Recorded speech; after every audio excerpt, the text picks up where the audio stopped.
The daredevil diver. Another round for everyone.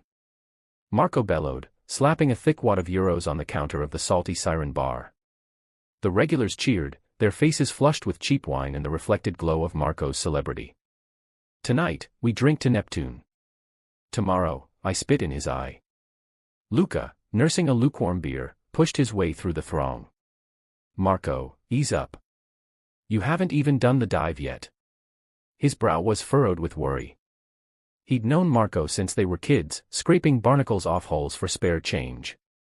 He'd seen Marco's recklessness firsthand.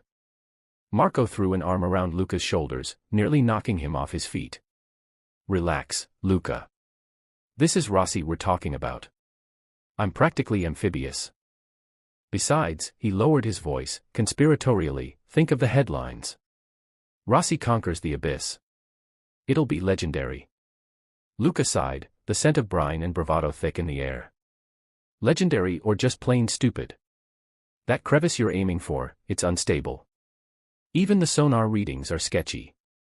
Marco waved him off. Sketchy makes it interesting. Where's the fun in easy? He grabbed his dive bag, already packed with the custom-built rebreather, depth gauges, and the small, waterproof camera he intended to use to document his triumph. He winked. Don't worry, old friend. I always come back. He hoisted the bag onto his shoulder, the weight settling with a familiar thud. Now, who wants to help me load this gear onto the boat? History awaits. He swaggered out of the bar, leaving Luca to stare after him, a premonition of disaster heavy in his gut. The raucous cheers faded into the night, replaced by the relentless crash of waves against the harbor wall, each one a stark reminder of the ocean's unforgiving power. Into the abyss. The sun cast long shadows as Marco's small boat, Maria's Grace, chugged out of the harbor. He gripped the worn wooden wheel, a cocky grin plastered on his face. Today, he'd bury his old record so deep it would need an archaeological dig to find it. He pictured the newspaper headlines, Rossi crushes his own record. The thought fueled his adrenaline as he killed the engine over the dive site. He spat into his mask, rinsed it, and pulled it on, the rubber cold against his skin. The familiar hiss of the regulator, the weight of the tanks, they were comforting in their normalcy. Then, he tipped backward into the turquoise water. Descending was like falling into a starless night. The sunlight faded, replaced by an oppressive blue, then black. Down, down, down. He visualized the numbers, 150 meters, his previous best. He felt the pressure build, a squeezing embrace. 160, 170. His ears screamed, and he equalized, the pop a small victory against the crushing weight. His dive computer glowed in the inky blackness. 182 meters. His personal best, obliterated. He pushed on, driven by something beyond ego now, a desperate need to see how far he could go. The depth gauge blurred. 190, 195. The numbers swam before his eyes. A descent into panic. The pressure against Marco's ears was a dull throb, almost comforting. He chuckled into his regulator, a stream of bubbles erupting past his mask. Easy peasy, he thought, glancing at his depth gauge. 150 feet. He was pushing it, sure, but nothing he couldn't handle. Showboating a little for the cameras attached to the submersible above, perhaps, but he deserved the accolades. He was Marco Rossi, after all. Then came the hiss. Soft at first, like escaping steam, but growing rapidly into an angry shriek. He glanced at his oxygen tank, the needle plummeting. A leak. Panic, cold and sharp, pierced his bravado. He fumbled for the emergency valve, his gloved fingers clumsy. Salt water stung his eyes. He needed to ascend. Now. He checked his compass. Useless. The needle spun wildly, mocking him. Disoriented, he kicked upward, but the seabed remained stubbornly below. Was he going the wrong way? The regulator felt like it was sucking air from a deflated balloon. His chest burned. He kicked again, harder this time, his muscles screaming. A dark shape loomed above, the submersible. Relief flooded him, quickly replaced by fresh terror as he realized it was getting farther away. He was spiraling, trapped in a watery vortex of his own making. The hissing was deafening now, the taste of metal sharp on his tongue. Black spots danced at the edge of his vision. This couldn't be it. Not like this. He closed his eyes, a silent prayer forming on his lips. A vision of light. The world spun, a dizzying kaleidoscope of blue and gray. Marco's lungs screamed, a raw, burning protest against the crushing pressure. His vision tunneled, the edges darkening as consciousness slipped away. He clawed at his regulator, his fingers numb and unresponsive. Panic, cold and sharp, pierced through the dwindling oxygen supply. Black spots danced before his eyes, obscuring the already murky depths. Then, a light. Not the harsh glare of his dive lamp, but a soft, golden radiance that bloomed in the oppressive darkness. It coalesced, resolving into a figure, impossibly clear and serene amidst the chaos. A woman, her face gentle and compassionate, bathed in the warm glow. She wore a flowing robe of the purest white, edged with threads of gold that seemed to shimmer with an inner light. He knew, with a certainty that transcended reason, that it was the Virgin Mary. A voice, like the chime of distant bells, resonated within his mind. "Do not be afraid, my son." The words soothed the terror that gripped him, replacing it with an unexpected sense of peace. The pressure on his chest eased, the burning in his lungs subsided. He floated, suspended in the light, no longer fighting, no longer afraid. The Virgin smiled, a radiant beacon in the encroaching darkness. "Have faith, Marco. You are not alone." The message of hope. The world swam in shades of gray. Marco clawed at his regulator, useless, a plastic husk offering no solace. Panic, cold and sharp, threatened to consume him faster than the encroaching darkness. Then, a light. Not the harsh glare of the surface, but a soft, pearlescent glow that emanated from the murk. She was there. A woman bathed in gentle luminescence, her face serene, her eyes pools of infinite compassion. Not a trick of the nitrogen, not hypoxia. Real. "Marco," she said, her voice a melody that resonated within him, bypassing his ears entirely. "Do not despair." He wanted to speak, to beg for air, for salvation, but his lungs screamed in protest. "You carry burdens," she continued, her gaze unwavering. "Guilt for shadows of the past. But forgiveness is a gift, Marco, a release you must grant yourself." The weight on his chest, the crushing pressure of failure, lessened, just a fraction. He saw his life flash before him, not as a triumphant reel, but a series of missed opportunities, of selfish choices. A new path awaits. Use the strength you possess, the skills you've honed, not for personal gain, but to illuminate the lives of others. There is good you can do, Marco. Her hand, ethereal and warm, reached for his. You are not alone.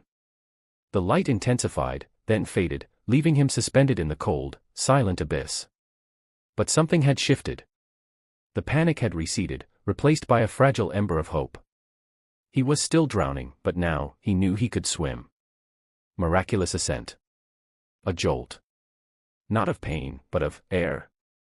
Marco gasped, his chest heaving, the familiar burn replaced by the cool kiss of oxygen. He fumbled for the regulator, confirming the impossible, it was working. The gauge, which moments ago had mocked him with its emptiness, now registered a healthy pressure. He pulled a tentative breath, then another, and another, each one a prayer of gratitude. His compass, previously spinning wildly, steadied, pointing north with unwavering resolve.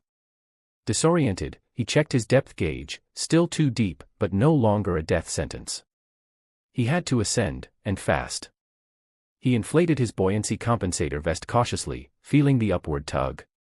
Looking down, into the inky abyss, he saw nothing, only felt a profound awe. Had he truly seen her? The Virgin.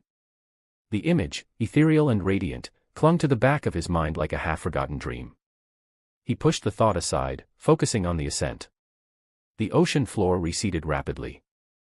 Sunlight, fractured and distorted, began to pierce the darkness above.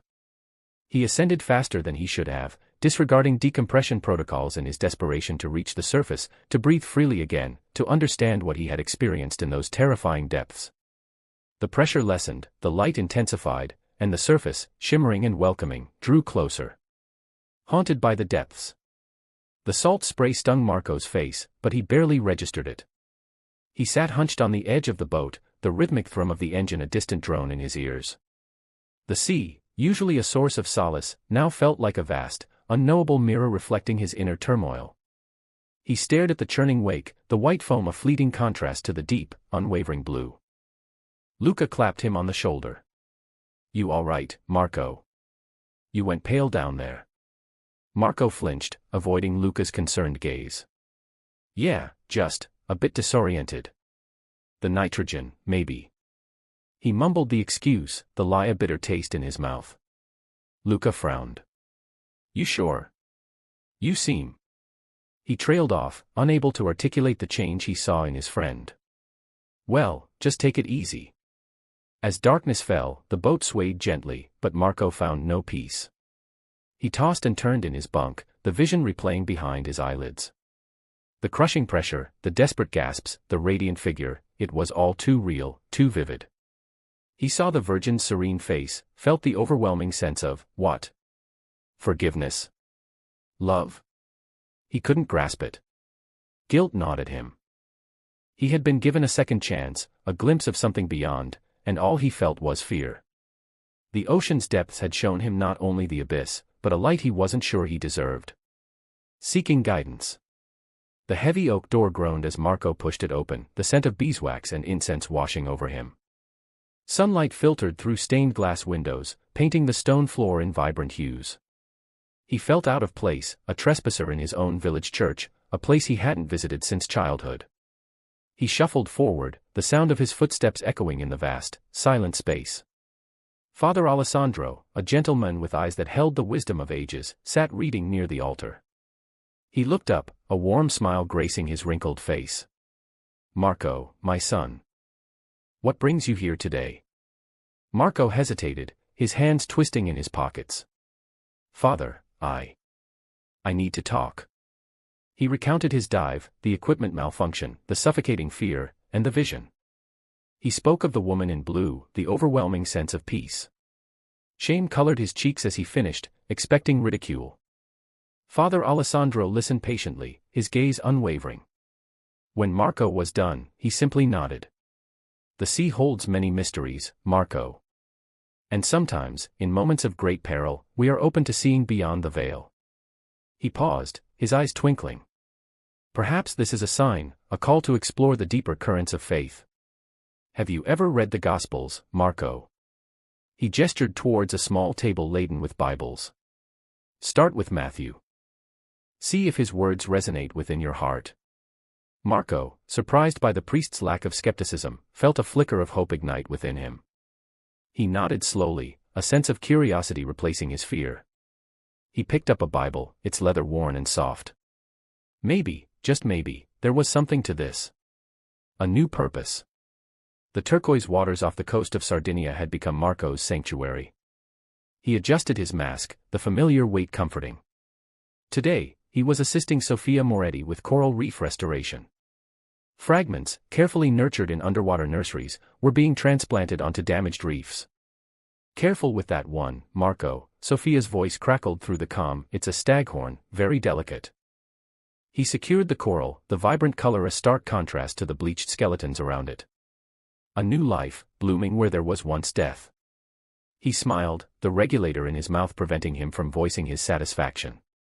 Later that week, a call came in about a loggerhead turtle tangled in discarded fishing nets. Marco didn't hesitate. He found the creature struggling near the surface, its large eyes wide with panic. With practiced ease, he cut away the suffocating plastic, freeing the turtle. As it swam away, strong and purposeful, Marco felt a profound connection. He still grappled with the memory of the deep dive, the vision. But Father Alessandro helped him understand it not as a ghostly apparition, but as a call to action. At the small church in town, Marco shared his story. His hands, calloused from handling diving gear, trembled slightly as he spoke of fear, faith, and the urgent need to protect the ocean. He saw tears in the eyes of some, a glimmer of hope in others. Sofia, initially skeptical, offered him an encouraging smile. His voice gained strength. This was his new purpose, etched not in stone, but in the ever-changing currents of the sea.